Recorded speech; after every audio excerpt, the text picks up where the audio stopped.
উদ্দেশ্যে গুরুত্বপূর্ণ নসিহা যে রিজিকের ভয়ে ছেলে মেয়ে যদি বয়স হয়ে যায় অপেক্ষা করার প্রয়োজন নেই, দ্রুত বিবাহ কার্য শেষ করতে হবে।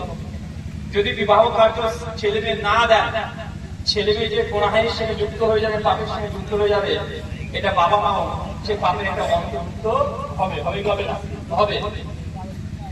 তাই পাপ থেকে বেঁচে থাকার জন্য বাবা মা দায়িত্ব যেমন অলঙ্ঘনীয়, একইভাবে তাদের চিন্তা চেতনা পরিবর্তন ঘটা এটা খুব জরুরি এবং প্রয়োজনীয়। যে কথা বলছিলাম যে পাপ থেকে বেঁচে থাকার তৃতীয় বড় অস্ত্র সেটা হচ্ছে নেককার পরস্পর ব্যক্তিদের সঙ্গে উঠা বসা করা।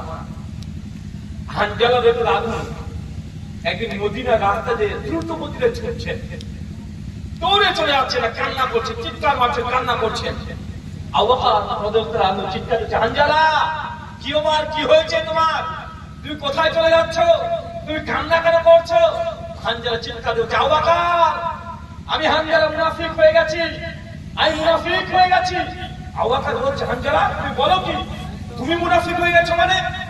হানজালা বলছে, আবু বকর যখন আমি নবীর সঙ্গে মসজিদে বসে রাখি, আল্লাহ নবী যখন জান্নাত জাহান্নামের কথাগুলো আমাদের সঙ্গে বলে, তখন মনে হয় যে নবীর সঙ্গে বসে রাখি, দুনিয়াবি কোনো কাজে আর না যায়, ছেলে মেয়ে স্ত্রী কন্যা পুত্র সন্তান ব্যবসা বাণিজ্য লেনদেন আদান প্রদান সব আমি ভুলে যাই। তখন বারবার মনে হয় যে নবীর সঙ্গে থেকে যায়, নবীর পেছনে পেছনে চলতে শুরু করে দিই। আমার তখন দুনিয়ার ভালো লাগে না, শুধু নবীর কাছে বসে থাকতে ভালো লাগে। কিন্তু যখনই আমি আবার নবীর মজলিসকে পরিত্যাগ করে দিয়ে মসজিদ থেকে বেরিয়ে আসি, সেই সময় আমারও নিজের ব্যবসা করাতে মগ্ন হয়ে যায়, স্ত্রী কন্যা পুত্র সন্তানের সঙ্গে আমি এই যে মায়ায় আবদ্ধ হয়ে যায়, আমার তখন ইমান কমে যায়। আবু বকর মনে হয় আমি মুনাফিক হয়ে গেছি। হানজালা এই কথা বলছে, চিন্তা করতে পারছেন? এত বড় একজন সাহাবী আবু বকরের সঙ্গে সঙ্গে বলে, কি বলো হানজালা, আরে আমি তো আবু বকর, আমারও একই অবস্থা। আমি যখন নবীর মজলিসে বসি আমার ইমানটা অনেক উঁচু হয়ে যায়, আবার যখন মসজিদ থেকে বেরিয়ে আসি আমার এই ইমানটা আস্তে আস্তে কমতে শুরু করে, চলো আমিও তোমার সে নবীর দরবারে যাবো। দুজন ছুটছে, ছুটতে ছুটতে গিয়ে আল্লাহ নবীর দরজার সামনে এসে দাঁড়িয়ে পড়েছে আবু বকর রাদিয়াল্লাহু আনহু আর হানজালা রাদিয়াল্লাহু আনহু দুজন। আল্লাহ নবী মাথা তুলে বলছে, কি আমার হানজালা, আমার হানজালার কি হয়েছে? হানজালার সামনে এসে বলছে, ইয়া রাসূলুল্লাহ আমি মুনাফিক হয়ে গেছি। আবু বকর রাদিয়াল্লাহু আনহুর সামনে বলছে, আল্লাহর নবী হানজালা বলছে সে মুনাফিক হয়ে গেছে। নবী বলছে, কি বলো, হানজালা মুনাফিক হয়েছে মানে কি হয়েছে হানজালা? আবু বকর তখন ব্যাপারটাকে খুলে বলছে যে এই জিনিস ঘটে। আল্লাহ নবী তখন চমৎকার করে বলছেন যে হানজালা আমার কাছে বসলে তোমার যখন ইমানের ভোল্টেজ যে হাই লেভেলের হয়ে যায়, এটা যদি সর্বদাই থাকতো, জেনে রাখো আসমান থেকে মালাইকা ফেরেশতারা এসে প্রতিদিন তোমাদের বিছানাতে মুসাফা করতে হবে। তুমি যখন নেককার পরস্পর ব্যক্তির সঙ্গে চলাচল করবে, তোমার ঈমান অটোমেটিকলি বৃদ্ধি পাবে। আর যখন পাপিষ্ঠ বান্দাদের সঙ্গে চলাচল করবে, তোমার ঈমান অবশ্যই করতে শুরু করবে। অতএব নেককার পরস্পর ব্যক্তিদের সঙ্গে চলাচল করা ঈমানের ভোল্টেজ বৃদ্ধি করার একটা বড় অস্ত্র, একটা মাধ্যম। আপনি দেখেন আপনি কার সঙ্গে চলাচল করছেন, কি আপনার বন্ধু, কার সঙ্গে কথা বলছেন, এটা গুরুত্বপূর্ণ। কারণ বন্ধু যেমন অটোমেটিক আপনি তেমনই হয়ে যাবে। লোহার সঙ্গে যদি চুম্বককে রাখা হয়, দু চার করে ঘর্ষণ দিবেন, লোহাটাকে যদি আবার অন্য লোহার সঙ্গে টাচ করান, লোহাটা ওকে আকর্ষণ করে, করে কি করে না করে? সঙ্গ দেশে লোহাও ভাসে, সৎসঙ্গে স্বর্গবাস, অসৎসঙ্গে সর্বনাশ। তাই বন্ধু আপনার কে, তার সঙ্গে চলাচল করছেন, দুটোই গুরুত্বপূর্ণ। আল্লাহ সুবহানাহু ওয়া তাআলা দুনিয়াতে আমাদের নেককার পরস্কার সালেহা এমন পরস্কার আমাদের স্ত্রী, আমাদের পরিবার, আমাদের বন্ধু বান্ধব, আত্মীয় স্বজন, প্রতিবেশী বা তুমি তৌফিক দান করে করি আমিন। সম্মানিত শুধু গুনাহ থেকে বাঁচার ভাই কয়টা বললাম বলেন তো? কয়টা বলেছি? টোটাল 3টে। আরেকটা বলি, গুনাহ যদি হয়ে যায়, কখনো যদি কোনো পাপ হয়ে যায়, এই পাপকে মানুষের সামনে প্রকাশ করবেন না, মানুষকে বলবেন না। সে বুখারী 6069 নম্বর হাদিস। আল্লাহ বলছেন কিয়ামতের মাঠে আল্লাহ সুবহানাহু ওয়া তাআলা বেশ কিছু পাপিষ্ঠ বান্দাকে আল্লাহ তুলবেন কিয়ামতের মাঠে। তারপরে আল্লাহ সুবহানাহু ওয়া তাআলা চাদর দিয়ে তাদের সঙ্গে একটা আবরণ তৈরি করে দিবেন। মানে আল্লাহ সুবহানাহু ওয়া তাআলা কিছু মানুষকে চাদর দিয়ে ঢেকে দিবেন তাদেরকে কেউ দেখতে না পায়। এরপর আল্লাহ সুবহানাহু ওয়া তাআলা সেই বান্দাদের হাতে একটা কাগজের টুকরা দেবেন। আল্লাহ বলেন টুকরা পড়ো, তখন সঙ্গে সঙ্গে আমরা আপনারা ওই কাগজের টুকরাটাকে পড়তে শুরু করবো। পড়তে যখন শুরু করবো আল্লাহ বলবেন চিনতে পারছো? আমরা তখন জবাব দেব জি আল্লাহ চিনতে পারছি। কি লেখা আছে? আমরা উত্তর দিয়ে বলবো যে আল্লাহ এটা আবার গুনাহের কথা, এটা যে পাপের কথা। আল্লাহ তখন বলছেন বা আমাদের সেদিন জানাবেন যে বান্দা তুমি দুনিয়াতে এই এই গুনাহগুলো করেছিলে, কিন্তু দুনিয়াতে কোন মানুষকে তুমি প্রকাশ করোনি, তোমার গুনাহের কথা তুমি প্রচার করনি, কাউকে জানাওনি। তাই আমি আল্লাহ তোমার দুনিয়াতে এই গুনাহকে গোপন রেখেছিলাম। তুমি যখন প্রকাশ করোনি তোমার গুনাহ, আমিও তোর গুনাহ প্রকাশ করে যে তোমাকে অপমান অপদস্থ করি নাই। যাও আজকে কিয়ামতের মাঠে এই যে গোপন তোমার গুনাহ, এই গুনাহগুলো কোনো হিসাব হবে না, আল্লাহ ক্ষমা করে দিবেন। আপনি বুঝতে পারলেন না এই হাদিসটা আপনার জন্য আমার জন্য কতটা গুরুত্বপূর্ণ। মানে পাপ যদি করেন, দুনিয়াতে যদি পাপ যদি কারো প্রচার না করেন, কিয়ামতের মাঠে আল্লাহ সুবহানাহু ওয়া তাআলা আপনার এই পাপগুলো কোনো হিসাব নেবেন না, আল্লাহ ক্ষমা করে দিবেন। আর দুনিয়াতে আপনি যদি গুনাহ যদি প্রচার না করেন, এই দুনিয়াতে আল্লাহ আপনার গুনাহকে প্রকাশ করে দেবেন না।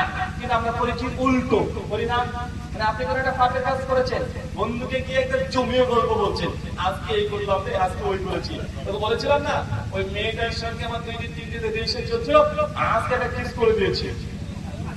আচ্ছা বাবা 14 ফেব্রুয়ারি কি তো বললাম না নিয়ে যাবো, আজকে মোটরসাইকেলে তো বুরখা পরিয়ে আমি হেলমেট পরে ওকে নিয়ে ঘুরে আসলাম। মানে গুনাহ করেছে আর প্রচার করছে, আছে না নাই? যদি গুনাহ করার পরে প্রচার করেন, দুনিয়াতে আল্লাহ আপনাকে অপমান অপদস্থ করবে, আপনার গুনাহ জনসম্মুখে প্রচার করে দেবে, আবার পরকালে তার হিসাব নেওয়া হবে। আর দুনিয়াতে যদি কোনো পাপ করেন, গুনাহ করেন, যদি প্রকাশ না করেন, আল্লাহ সুবহানাহু ওয়া তাআলা কিয়ামতের মাঠে ইনশাআল্লাহ বিশ্বাস করেন এই গুনাহগুলোর হিসাব নেবে না, আল্লাহ ক্ষমা করে দিবে। মায়েরা আপনার এক্সপার্ট প্রত্যেক মানুষের গুনাহকে প্রচার করে দেওয়া, আছে না নাই? যখন দেখবেন একদম দুপুর 12টার দিকে রান্না বান্না কমপ্লিট হয়ে গেছে, পাশে বাড়িতে চলে যাবে, কোনো কাজ না, কি করবে? পাশে বাড়িতে চলে গিয়ে বলছে আয় ভাই তোর একটু চুলটা দেখে দি, আয়। আর আরামসে ফুল বাচ্ছে, আর একদম গোটা এলাকায় মানে কার কি ঘটনা, একদম রস টস মিশিয়ে ভালো করে মশলা দিয়ে রং ঝাল মিশিয়ে একদম চলছে। কি বল? সমালোচনা, পরনিন্দা, পরচর্চা। মেয়ে সরি বৌমা শাশুড়ির বিরুদ্ধে বলছে, শাশুড়ি বৌমার বিরুদ্ধে বলছে, পাড়ার মানুষ জেনে নিয়েছে যে ভাই দেখি কি ঘটেছে। মানে যত গুনাহ সব প্রচার করছে, আছে না নাই? কথা বলেন। মায়েরা সাবধান, মানুষের গুনাহ যদি দুনিয়াতে প্রকাশ করেন, মানুষের গুনাহ বলে চিৎকিয়ে বলে বলে যদি মুখে হাসি থাকে, অন্তরে যদি তৃপ্তি পান, এই দুনিয়াতে আপনার গুনাহ অন্য কেউ প্রকাশ করছে, আপনি জেনে রাখেন কিয়ামতের মাঠে আপনি বিচারিত হবেন। আল্লাহ আপনার এই গুনাহের কারণে আপনার বিচার করবেন। দুনিয়াতে কোনো গুনাহ দেখেছে, মুমিন গুনাহ করছে, আপনি প্রকাশ করবেন না। কি করবেন? যে করেছে তাকে বলেন যে ভাই এই কাজটা করবি, এর পরিস্থিতিটা অন্যায় হচ্ছে, তাকে নাইজরা করে পাড়ার মানুষকে বলে বেড়াচ্ছেন, আছে না নাই? কথা বলেন, আছে না নাই? গুনাহ করে প্রমাণ রাখা বর্তমান তো টেকনোলজির যুগে সবচেয়ে বেশি। গার্লফ্রেন্ডের সঙ্গে গিয়েছে, পেট শেয়ার করেছে, ভিডিও ক্যামেরা করে রেখে দিয়েছে, আছে না নাই? মেয়েটা এখন বিয়ে হবে, মেয়েটাকে এখন অন্য জায়গায় বিয়ে দেবে তার বাবা মা, ছেলে তখন বলছে তুই যদি আমার সঙ্গে বিয়ে না করিস এত ভিডিও আমি ভাইরাল করে দেবো, আছে না নাই? তাকে ইমোশনাল ব্ল্যাকমেল করছে, আছে না? গুনাহ করার পরে প্রমাণ রাখছে। আল্লাহ সুবহানাহু ওয়া তাআলা আমাদের গোপন প্রকাশে যত গুনাহ পাপ আছে তুমি ক্ষমা করে দাও, সবাই তুমি আমিন। সম্মানিত সুধী, 4টে পয়েন্ট বললাম, কি একজন দাঁড়িয়ে বলতে পারবেন গুনাহ থেকে বাঁচার জন্য এই মুহূর্তে যে 4টে প্রমাণ আর 4টে পয়েন্ট বললাম, এই 4টে পয়েন্ট হেডলাইন কে বলতে পারবেন? একজন দাঁড়িয়ে বলেন। ওরা বক্তব্য বলতে হবে না, সে 4টা পয়েন্ট বললেই হবে। এই পয়েন্ট যদি আপনার মাথায় মুখস্থ হয়, বক্তব্য ঠিক আপনার ভেতরে মুখস্থ হয়ে যাবে। কেন আমরা অনেক সময় দেখেছি বক্তা 2 ঘন্টা 3 ঘন্টা বক্তব্য দিয়ে চলে গেল, দেওয়ার পরে এসে জিজ্ঞেস ভাই বক্তব্য কেমন হয়েছে? যে অপর বক্তব্য হয়েছে, বক্তা কি কি বললো, কি যে বললো, বলছে চলে যাচ্ছে, বলে গেছে সব। কেমন আছে না নাই? কথা বলেন। আলোচনা লম্বা নাই, আলোচনা সংক্ষিপ্ত হবে। যতটুকু বললাম এতটুকু আপনার ভেতরে আছে, এক কান্দে শুনেছেন আর কান্দে বের হয়ে গেছে, এটা গুরুত্বপূর্ণ। 4টে পয়েন্ট বলেছি পাপ থেকে বাঁচার জন্য, সেই 4টে পয়েন্ট শুধু বলে। কে বলবে? তুই বলবে? ওঠো। বিয়ে হয়েছে? মিসকিন রে ভাই। আচ্ছা বলো। 1, গোনাকে গোনা হিসেবে স্বীকৃতি দেওয়া। 2, এটা তো বলিনি ভাই। ট্রাই। সেকেন্ড, তারপরে বলতে থাকো।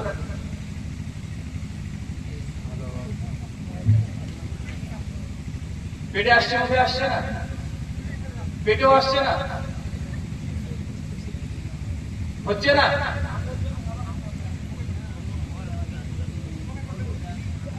কে গিয়া?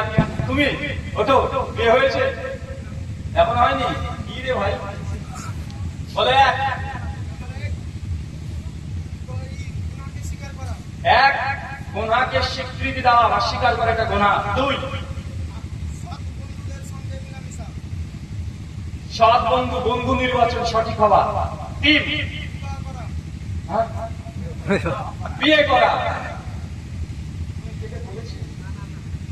আমি সৎ সঙ্গী নির্বাচনের ক্ষেত্রে একদম আলোচনা করেছি।